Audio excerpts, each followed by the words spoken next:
Bullies hosed down new girl in the schoolyard. What she did next made them run. The camera fades in on a rainy afternoon. A soaked school uniform clings to a trembling girl standing in the middle of the schoolyard. Her hair is dripping, her books scattered in the mud. Around her, a few students laugh cruelly while holding a garden hose, spraying her as if she were a joke, not a human being. But she doesn't scream. She doesn't cry. She just looks at them, calm, silent, and strangely unbroken. One of the bullies laughs louder, shouting, "You're not even gonna fight back." Ha! She simply bends down, picks up her drenched backpack, and whispers something only she can hear. "You'll remember my name." What happens next will change not only her life, but the entire school's. Maya Patel had transferred to Ridgewood High halfway through the year. Quiet, polite, and always sitting alone. She'd just moved to town with her mother after her father passed away in an accident.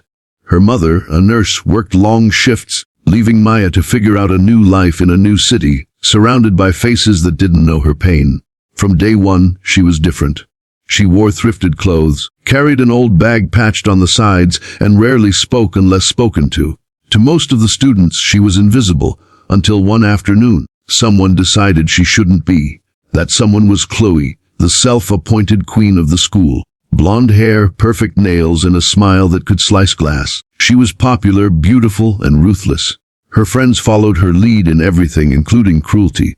The first encounter was small, a shove in the hallway, an accidental spill of juice on Maya's books. Maya said nothing. She simply cleaned it up and kept walking. But silence in a cruel world often invites more cruelty. By the second week, the whispers had spread. "Did you see her shoes?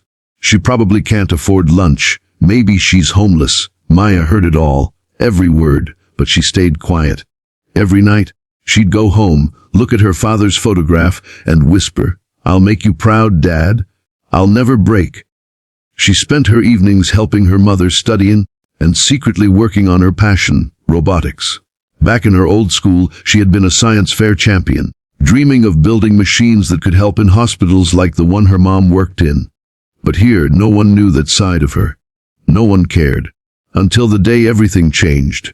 It was the school's annual fair week, and students were setting up booths in the yard. Maya had quietly signed up to present her robotics project, a small, self-powered drone that could deliver medical kits. She stayed late after class, working under the sun, wires and tools scattered beside her. That's when Chloe and her friends showed up. "What's this? A science project or a trash display?" One of them laughed. Maya ignored them, tightening a screw carefully. Chloe smirked, picked up the project box, and pretended to inspect it. "Looks like something a 5-year-old made," she sneered. And before Maya could react, she tossed it onto the ground. The delicate circuit snapped. For the first time, Maya's calm broke.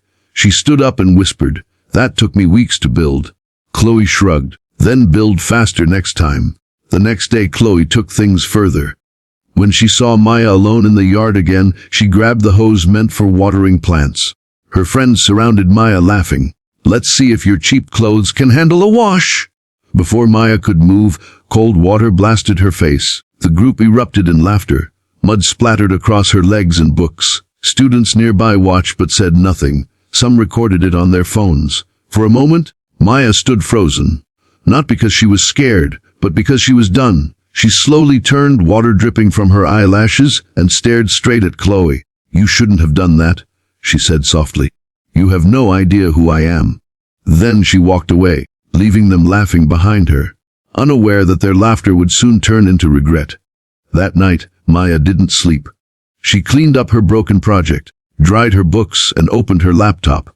Her fingers moved fast, eyes sharp. She was building something, not a drone this time, but something that would expose truth, not just fly. The next morning, whispers filled the school halls. Students found digital posters flashing on every classroom screen. "Stand up. Speak out. Stop the bullying."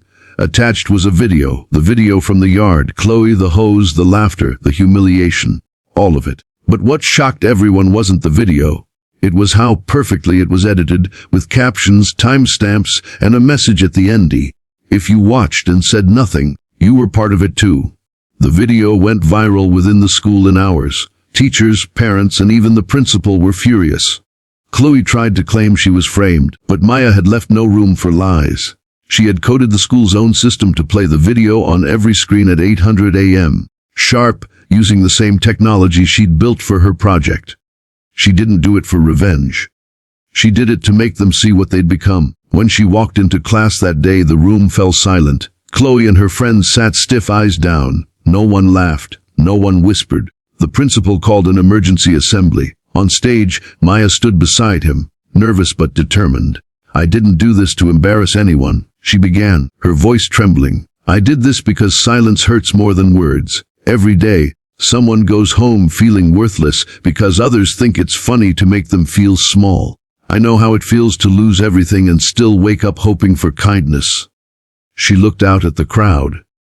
If you ever stood there and watched someone being bullied, you have the power to stop it. Use it. The gym was silent. Even Chloe's eyes were wet.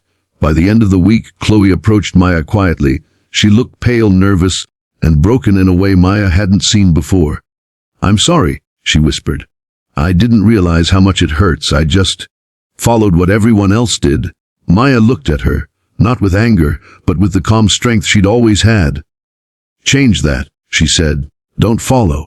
Lead, but with kindness." Months later, Maya's robotics project was rebuilt, stronger, smarter, and faster. It was chosen to represent the school at the state fair. Chloe volunteered to help her with the presentation. The two stood side by side, once enemies, now teammates. When Maya launched her drone, it soared high into the sky.